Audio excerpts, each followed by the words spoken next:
What's up, everyone? For those of you who have seen my last video where I was doubting my chess skill because I lost so many games, I'm glad to say that I've won my last or six in a row since that game, and this is one of them. So I know I've made a video before where uh, about how the Passant helped me win a game, but this one I just wanted to show you another time. So my opponent started off uh, with d4, and then I played d5, and then he played the Queen's Gambit, uh, which uh, which follows with c4.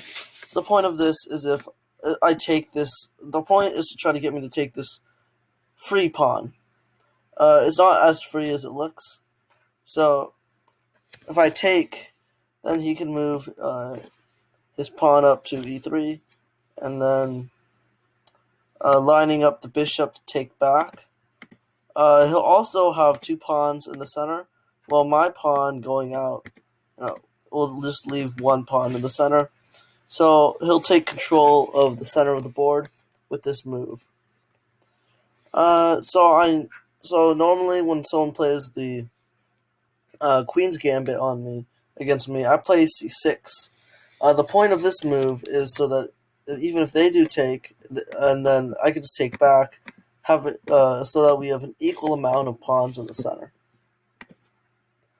So instead of just doing a trade, he pushed his pawn to c5, forming this pawn chain here. I was anticipating a e3 move to try to complete the chain. I then played the knight to f6 to develop it, and then he developed its bishop to f4, and then I developed bishop to f5, and he developed his knight to c3. I then decided to push the pawn to complete a pyramid here. I like this defense. It's really hard to penetrate, and I was thinking of eventually castling kingside. He then started moving in his bishop, and it got a little bit close. It got a little bit, close. I don't like it when my opponent has pieces really close to my king because they could do something. So here, I had the bishop ready to to attack the castle, but my opponent decided to trade knights to stop that from happening. He then brought out his bishop and we castled, and then so here I knew I was gonna lose a pawn on this, so he would take with the bishop. I take back with the pawn, and then he'd take the pawn with the queen. That wasn't my main priority right now, so I was okay with losing the pawn. And here we trade again. So now I am still down by one pawn.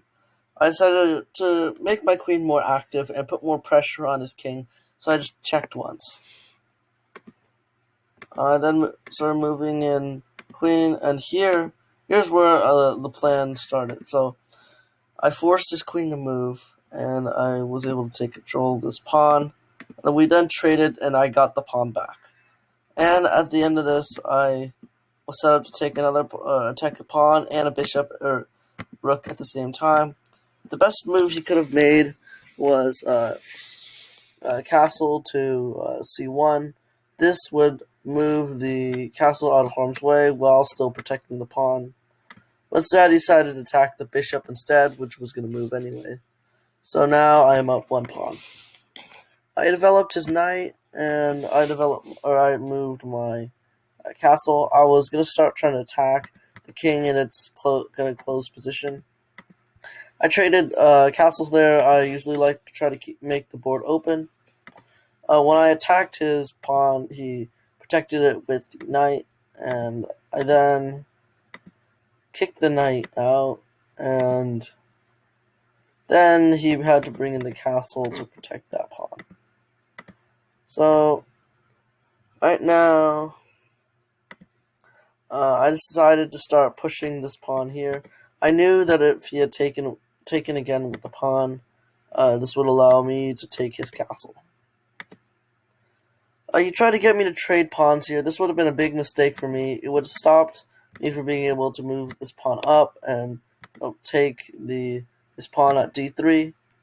So I continued pushing, and we kind of traded, and I think that left me. Oh, that was a fair trade, I think. Now we were approaching the end game, and I began.